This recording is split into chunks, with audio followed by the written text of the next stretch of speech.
Okay, so get this. Today's topic is kind of wild. Like, we always think about eating disorders and obesity as like total opposites, right? Yeah, yeah. But what if I told you they might actually be connected? Huh. Yeah, it kind of flips the script on how we usually think about these things. Totally. And that's exactly why I was so drawn to this article. It's called Eating Disorders and Obesity Are the Two Sides of the Same Coin. The guy who wrote it, Dr. Bill Wilson, he's been, measuring body composition in his patients for decades. And let me tell you, he noticed some patterns that kind of blew my mind. Hmm. And the complexity is what's so fascinating. So, like, to kick things off, Dr. Wilson talks about this young woman. She was hospitalized with severe anorexia. Obviously, she was super thin. But here's the thing. When she did gain weight, she stored more fat than expected, especially, like, in her belly. That's interesting. Kind of throws a wrench in our assumptions about weight, doesn't it? Yeah. You have someone who looks underweight, but their body's storing fat, like someone who's struggling with obesity. It suggests something else is going on, like something beyond just calories. Right. It's like her body was primed for fat storage, even when she was barely eating anything. It makes you wonder, is there, like, a biological thing happening? Some kind of predisposition? That's exactly what Dr. Wilson thinks. And it ties into this concept that Harvard psychiatrists have been studying. They call it affective spectrum disorder, or ASD. It's this idea that a bunch of different brain disorders like depression, ADHD, OCD, even eating disorders could all be linked, like through genetics or how they respond to medication. Oh, wow. So, like, different branches of the same tree, different expressions of a similar uh, vulnerability in the brain. Exactly. And get this. Dr. Wilson noticed that a lot of his patients, even thin ones, had these like ASD-type symptoms. Anxiety, depression, trouble focusing.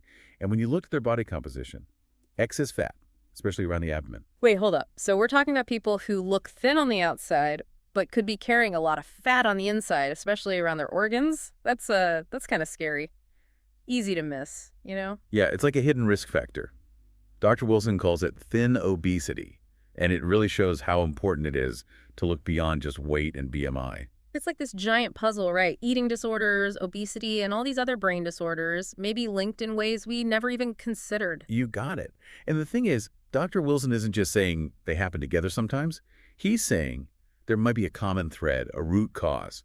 And it's wild, Yep. but having one brain disorder actually makes you more likely to have another one. Like if you have ADHD, statistically, you're more likely to also have issues with obesity or disordered eating. Whoa, okay. So what is this mysterious link? What's Dr. Wilson's theory? He calls it CARB Syndrome. Stands for Carbohydrate Associated Reversible Brain Syndrome. But I got to add a little disclaimer here. This is just his model. More research is needed. I was going to say, is it really all about carbs? What about genetics or lifestyle? Right. Good point. It's definitely not the whole picture.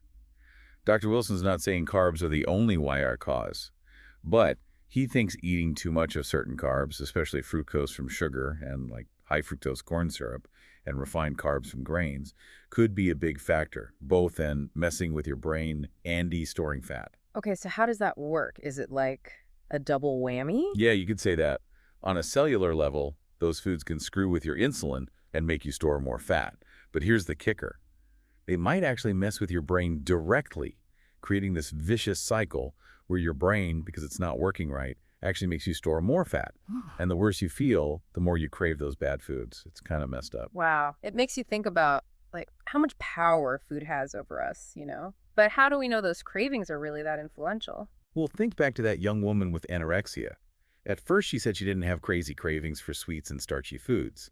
But when Dr. Wilson dug a little deeper, she admitted to having, like, intense cravings and binge eating before she started restricting. So it's like she was trapped in this cycle, restriction and then binging, all driven by those carb cravings. Exactly.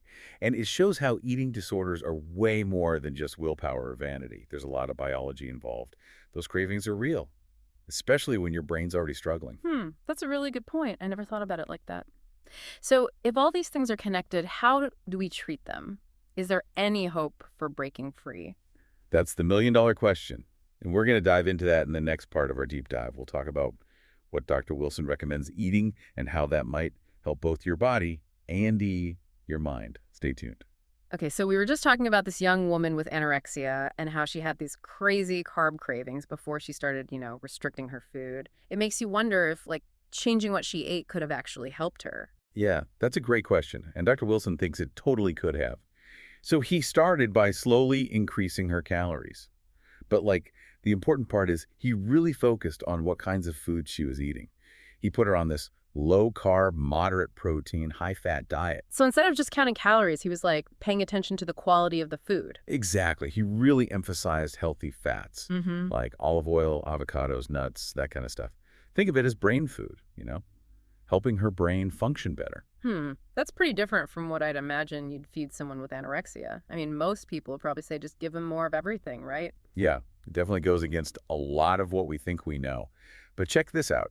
As this young woman kept eating this way, her anxiety and depression, which had been pretty bad, they started to improve a lot. Wow, that's amazing. It really shows you how connected food and our brains are, right? Like what we eat can actually impact our mental health. But what about her eating disorder? Did she still have that urge to restrict? Here's the crazy part. As her brain started functioning better, that urge to restrict actually lessened. She could eat more without freaking out, without feeling that anxiety that used to make her restrict. So it wasn't just about willpower then. Like her brain was actually working with her once she started feeding it the right stuff. Totally. Yeah. And Dr. Wilson says when people with eating disorders eat the wrong stuff, lots of sugar and refined carbs, it can actually make their brain function worse, leading to more anxiety, depression, and a stronger urge to restrict. It's like this vicious cycle. It really shows you how complex eating disorders are. It's not just about vanity or being weak. There's so much going on in the brain. Absolutely. And that brings us to this interesting idea. Maybe this same way of eating, low carb, high fat could also help people struggling with obesity. Oh, interesting. I get how cutting back on sugar and refined carbs could help with weight, but wouldn't eating a lot of fat make things worse? That's what a lot of people think, but not necessarily. Remember, we're talking about good fats here, the kind that your brain and body actually need.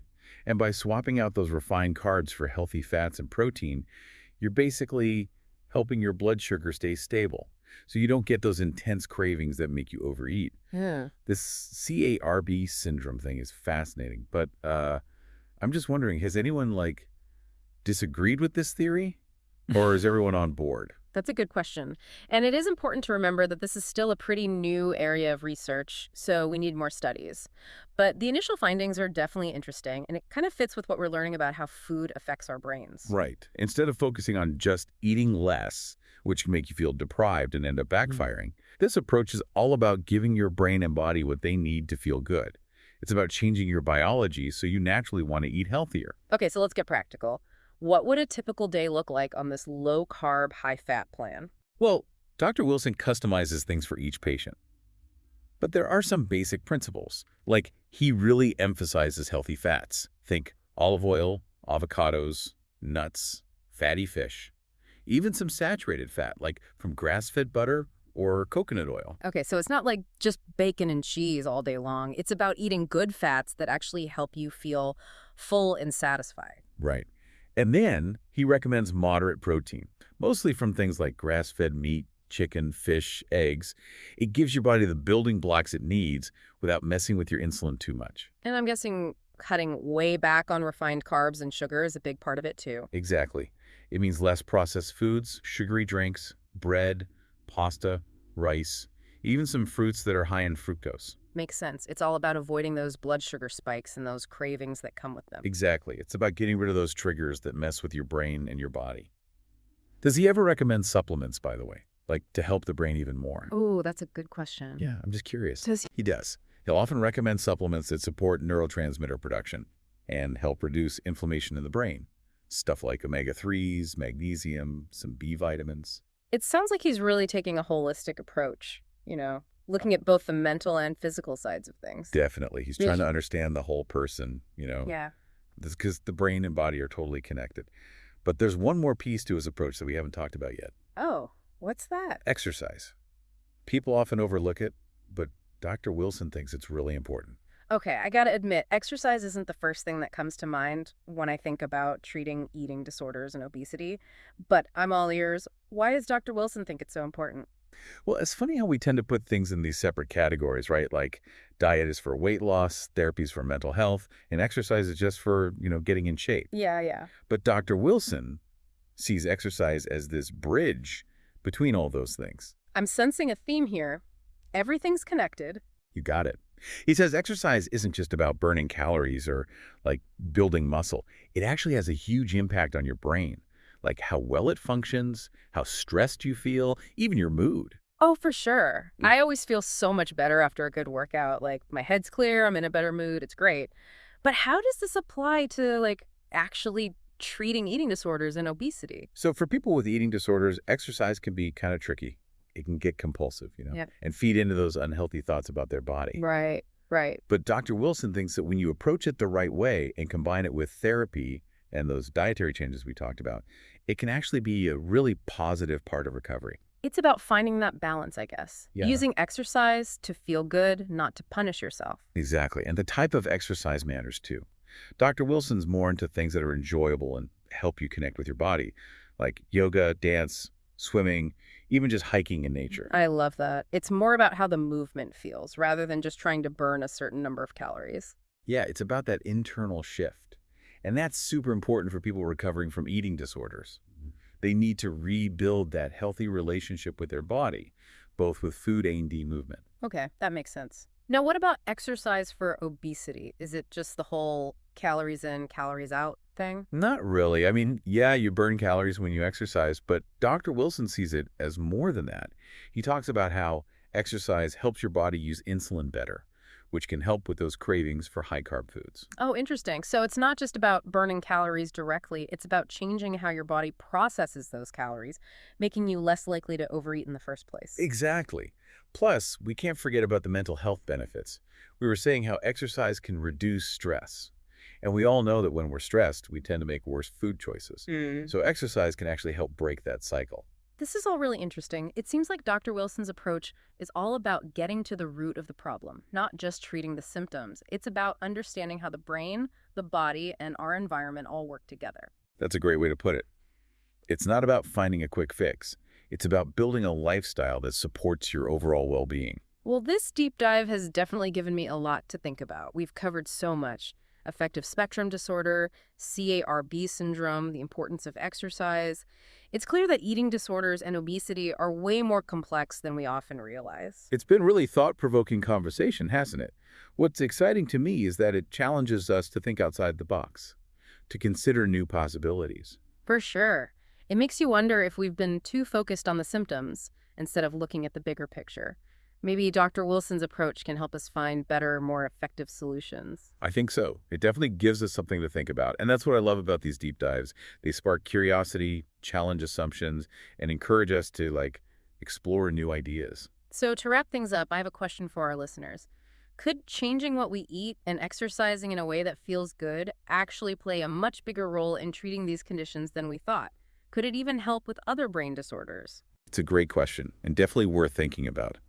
Maybe by focusing on nourishing our brains and bodies, we can unlock a whole new level of well-being, both physically and mentally. Some serious food for thought. Thanks for joining us on this deep dive, everyone. We'll see you next time.